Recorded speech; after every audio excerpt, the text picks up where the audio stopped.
आदाब, नमस्कार, सत श्री अकाल। क्राइम स्टोरीज की दुनिया में आपका स्वागत है। एक बार फिर लेके आया हूँ एक नई कहानी। अगर आपने हमारे चैनल को सब्सक्राइब नहीं किया तो जल्दी से सब्सक्राइब कर लीजिए, क्योंकि हर बार नई कहानियाँ मैं लेकर आपके पास आता रहूँगा और आपको सुनाता रहूँगा। ये कहानी एक बार फिर से दिल्ली की है, जहाँ पर एक लेडी पुलिस का मर्डर हो गया। उसकी मर्डर मिस्ट्री की पूरी कहानी लेकर आया हूँ। बता दो कि 2 साल तक एक मुर्दा को जिंदा रखा गया, पर एक फोटो से कातिल कांस्टेबल का पता चल गया। दिल्ली में एक महिला सिपाही मोना की ये मर्डर मिस्ट्री है। कातिल खुद दिल्ली पुलिस का हेड कांस्टेबल सुरेंद्र राणा निकला। कत्ल के बाद बनाई गई ऐसी कहानी के जांच करने वाली पुलिस भी खुद ही उसमें उलझ गई। आखिर क्यों एक पुलिस वाले ने महिला पुलिस का कत्ल किया?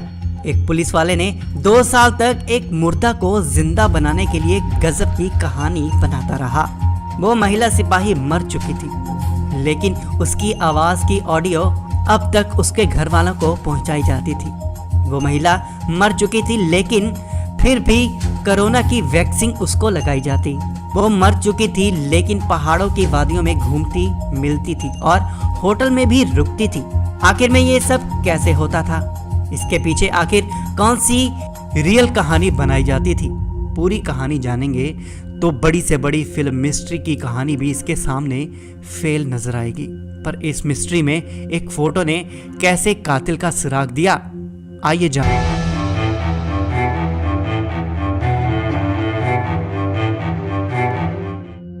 अमूमन जब किसी का कत्ल होता है तो कातिल को पकड़ने की जिम्मेदारी पुलिस की होती है, लेकिन जब पुलिस वाला ही कत्ल कर दे तो फिर कौन पकड़ेगा?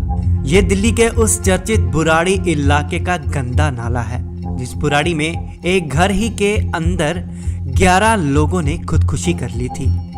इस वक्त इस नाले में एक तलाश चल रही है, एक ऐसी तलाश जो 2 साल पहले हुई एक सनसनीखेज कत्ल का राज उगलने वाली है। दिल्ली पुलिस की एक लेडी कांस्टेबल का, जिसके राज को दिल्ली पुलिस के एक हेड कांस्टेबल ने पूरे 2 साल तक पुलिसिया दिमाग के सहारे पूरी दुनिया में छुपाए रखा। इस कत्ल को छुपाने के लिए उसने सब कुछ किया जो किसी कत्ल को उजागर करने के लिए पुलिस करती है। ये पुलिसिया दिमाग ही था जिसने इस एक कत्ल पर पूरे 2 साल तक पर्दा डाले रखा। इन 2 सालों में एक पुलिसिया वाले ने मुर्दा लेडी कांस्टेबल को जिंदा साबित करने के लिए हर मुमकिन कोशिश की। 2 साल तक अपनी कोशिश के बाद एक तरह से वो कामयाब भी रहा, लेकिन अब 2 साल के बाद दिल्ली पुलिस के बराड़ी इलाके के जिस नाले से ये कहानी शुरू हुई थी, उसी नाले पर जाके ये खत्म होगी। आइए कहानी में आगे बढ़ते हैं। ये कहानी है दिल्ली पुलिस की लेडी कांस्टेबल मोना यादव और दिल्ली पुलिस के हेड कांस्टेबल सुरेंद्र राणा की। बुलंदशहर की मोना यादव ने 2014 में दिल्ली पुलिस ज्वाइन किया था बतौर कांस्टेबल। इसके बाद पहले 2014 में सुरेंद्र राणा ने दिल्ली पुलिस में ज्वाइन किया था। सुरेंद्र पीसीआर वैन का ड्राइवर हुआ करता था। बाद में सुरेंद्र और मोना की तैनाती पुलिस कंट्रोल रूम में हो गई और यहीं दोनों की पहली मुलाकात हुई।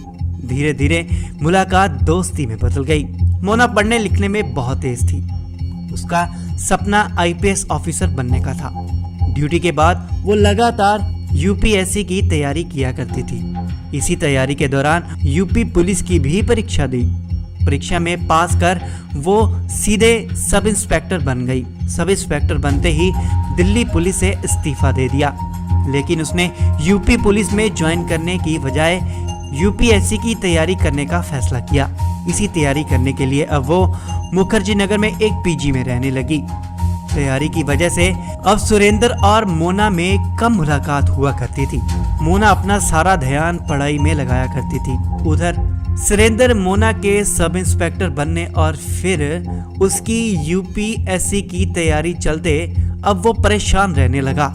मोना की तैयारी को देखते हुए उसे लगा था कि वो पक्का आईपीएस ऑफिसर बनेगी, इसीलिए अब मोना पर शादी के लिए दबाव डालने लगा। हालांकि वो पहले से शादीशुदा था। मोना लगातार शादी से इनकार किया करती थी। उसका पूरा लक्ष्य यूपीएससी की इम्तिहान में लगा हुआ था। 8 सितंबर 2021 को सुरेंद्र और मोना में शादी की बात को लेकर एक बार फिर से झगड़ा हुआ। तब दोनों सुरेंद्र की कार में थे। झगड़े के दौरान सुरेंद्र अपनी कार बुराड़ी की तरफ ले गया। वो खुद अलीपुर रहता था। बुराड़ी में पुश्ते के करीब एक सुनसान जगह पर गाड़ी रोककर उसने गुस्से में मोना का गला दबा दिया। कार में ही मोना की मौत हो गई। कत्ल के बाद उसने उसी पुष्का इलाके में इसी गंदे नाले में मोना की लाश डाल दी। तब इस नाले में इतना पानी नहीं था। उसने लाश डालने के बाद उस पर मिट्टी डाली और फिर वजनी पत्थर रख दिया। मगर इससे पहले वो मोना के मोबाइल, उसका आधार कार्ड और उसका एटीएम सब कुछ अपने पास रख लिया। इधर वारदात के कई दिनों बाद तक जब घर वालों की मोना से बात नहीं हुई तो उन्होंने मोना को ढूंढना शुरू कर दिया, क्योंकि हेड कांस्टेबल सुरेंद्र कई बार मोना के घर में भी जा चुका था, इसलिए उसके घर वाले उसको जानते थे। ऊपर से वो पुलिस वाला था, तो मोना के घर वालों ने सुरेंद्र से ही मोना को ढूंढने की गुजारिश की। इसके बाद खुद सुरेंद्र मोना के घर वालों के साथ मुखर्जी नगर थाने में गया। वहां उसने मोना की गुमशुदगी की रिपोर्ट भी लिखा दी। इतना ही नहीं, घर वालों को यकीन दिलाने के लिए दिल्ली पुलिस के आला अफसरों के पास भी मोना के घर वालों को लेकर गया, लेकिन मोना का कोई भी पता नहीं चल रहा था। फिर एक रोज अचानक सुरेंद्र ने मोना के घर वालों को बताया कि वो किसी अरविंदर नाम के लड़के के साथ चली गई है। शायद दोनों ने शादी भी कर ली है। मोना के घर वालों को यकीन दिलाने के लिए सुरेंद्र कई बार दूसरे नंबर से मोना के घर में फोन करता था। फोन पर आवाज मोना की होती थी, वही जो मर चुकी थी। वो कहती थी, मैं ठीक हूँ, परेशान ना हो। घर वाले बेफिक्र हो जाते। पर असल में होता ये था कि सुरेंद्र के पास मोबाइल में मोना के कई ऑडियो रिकॉर्डिंग्स थी, वो मौजूद थी। इसी ऑडियो को वो एडिट कर रिकॉर्डेड बातचीत जो होती थी वो मोना के घर वालों को सुना देता। तब मोना के घर वालों को तसल्ली हो जाती कि वो यही सोचते कि वो जहाँ भी है ठीक है। पर 2-4 वही ऑडियो मैसेज सुरेंद्र कितनी बार घर वालों को सुनाता। लिहाजा मोना को जिंदा रखने के लिए उसने दूसरा तरीका अपनाया। सुरेंद्र ने अब अपने साले रवीन को भी इस साजिश में शामिल कर लिया। मोना के अरविंदर के साथ भागकर शादी करने की बात सुरेंद्र पहले ही मोना के घर वालों को बता चुका था। अब उसने अपने साले को अरविंदर बनाकर मोना के घर वालों से फोन पर बातचीत करवानी शुरू कर दी। फर्जी अरविंदर हमेशा फोन पर मोना के घर वालों को यही कहता कि दोनों ने शादी कर ली है, लेकिन उसके घर वाले उसे धमकी दे रहे हैं, इसलिए वो अलग अलग शहरों में भटक रहा है। लेकिन जब घर वालों ने मोना से बात करवाने की बात कही तो वो कहता कि अभी वो डरी हुई है, बाद में वो बात करेगी। ये सिलसिला भी काफी दिनों तक चला, लेकिन सुरेंद्र दिल्ली पुलिस में था। पुलिसिया दिमाग को वो अच्छे से जानता था। उसे लगा कि इस फर्जी अरविंदर वाली कहानी से भी बहुत दिनों तक मोना के घर वालों को बेवकूफ नहीं बनाया जा सकता। 2021-22 में देश कोरोना से जूझ रहा था। लोगों ने एक दूसरे से दूरी बनाकर रखी हुई थी। इसी दूरी का फायदा भी सुरेंद्र ने उठाया। मोना को जिंदा होने का यकीन दिलाने के लिए सुरेंद्र ने अब एक नया तरीका अपनाया। मोना के आधार कार्ड पर किसी और लड़की को ले जाकर उसने कोरोना का वैक्सीन लगा दिया।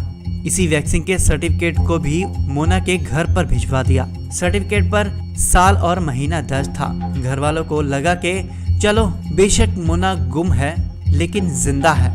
लेकिन सुरेंद्र का पुलिसिया दिमाग अब भी काम कर रहा था। उसे मालूम था कि हर थोड़े दिनों में मोना के जिंदा होने का सबूत घर वालों को देते रहना जरूरी है। इसके लिए भी उसने एक नया तरीका अपनाया। मोना का आधार कार्ड पहले से ही उसके पास था। 2021-22 में कोरोना का कहर जारी था और 2 गज की दूरी पर मास्क जरूरी था। सुरेंद्र ने इस मास्क का भी फायदा उठाया। पंजाब के कई होटलों में उसने अलग अलग कॉल गर्ल्स को रुकवाने के लिए भेजा। होटल में एंट्री के लिए आईडी कार्ड के तौर पर हर जगह उन लड़कियों ने मोना का आधार कार्ड ही दिया। अलग अलग होटलों में मोना के नाम पर दूसरी लड़की को ठहराने के बाद सुरेंद्र खुद इस बात की जानकारी मोना के घर वालों को देता था। वो बताता कि उसके मुखबिरों को पता चला है कि मोना इन शहरों के होटलों में रुकी थी। फिर वो मोना के घर वालों को लेकर खुद उन्हीं होटलों में जाता। वहाँ रजिस्टर चेक करता, नाम और शिनाख्ती कार्ड चेक करता।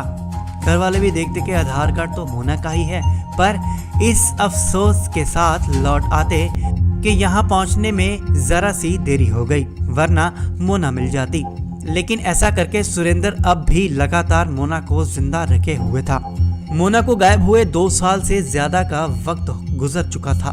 2023 आ चुका था, आधा साल बीत चुका था और मोना को गायब हुए पूरे 2 साल हो चुके थे। मोना के घर वालों, खासकर उसकी बहन को अब शक होने लगा था।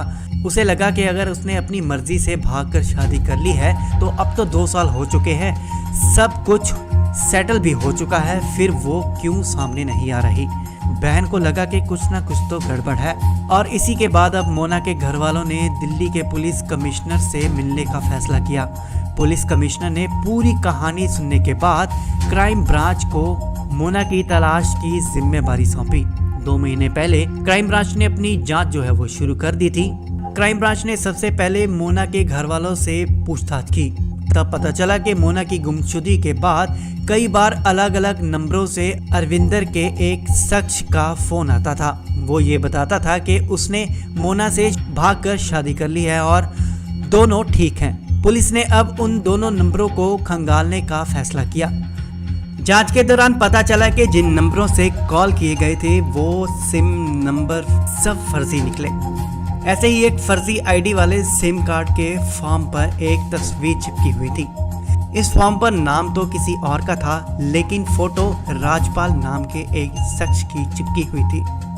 पुलिस ने जब फॉर्म पे चिपकी इस तस्वीर को मोना के घर वालों को दिखाया तो उन्होंने उसकी पहचान राजपाल के तौर पर की।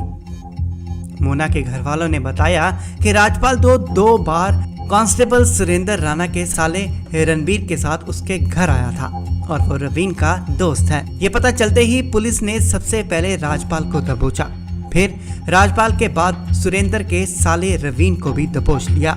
अब इन दोनों से पूछताछ जो थी वो शुरू हो गई तो थोड़ी देर में ही दोनों टूट गए। दोनों ने कहा कि उनकी कोई भी गलती नहीं है, उन्होंने कत्ल नहीं किया, ये सब कुछ सुरेंद्र के कहने पर उन्होंने किया और कत्ल भी सुरेंद्र ने ही किया है। पहली बार में ही इन दोनों ने सब कुछ बता दिया। जिस मोना को सुरेंद्र 2 साल से जिंदा रखे हुए था वो तो 2 साल पहले ही मर चुकी थी। उसका कत्ल किसी और ने नहीं बल्कि पुलिस कांस्टेबल सुरेंद्र ने ही किया था। इन दोनों के खुलासे के बाद अब दिल्ली पुलिस महकमे के हेड कांस्टेबल यानी के सुरेंद्र सिंह राणा को गिरफ्तार करती है। सुरेंद्र का साला और साले के दोस्त राजपाल पहले ही कहानी सब कुछ उगल चुके थे। अब सुरेंद्र की बारी थी। सुरेंद्र ने सबसे पहले दिल्ली पुलिस को अपने साथ बुराड़ी के पुष्का इलाके में मौजूद इस नाले के करीब ले जाता है। पुलिस वाले अपने साथ कुछ सफाई कर्मचारी ले गए। अब नाले की तलाश शुरू हो गई। थोड़ी देर की मुशक्कत के बाद ही अचानक नाले की गहराई से एक बजनी पत्थर के नीचे दबा हुआ कंकाल बाहर निकला। कंकाल ठीक उसी जगह से बरामद हुआ जिस जगह से सुरेंद्र ने इशारा किया था। कंकाल को अस्पताल भेजा गया। अब इसके बाद मोना के घर वालों के डीएनए सैंपल लिए गए। अब नाले से जो बरामद कंकाल और मोना के घर वालों के डीएनए सैंपल की जांच चल रही है और ये जांच साफ कर देगी कि नाले में जो कंकाल बरामद हुआ है कि वो मोना का ही है। तो दोस्तों ये थी आज की कहानी और कहानियां लेकर आपके साथ क्राइम स्टोरीज में फिर हाजिर होऊंगा। तब तक के लिए इजाजत दीजिए, सुरक्षित रहिए, धन्यवाद।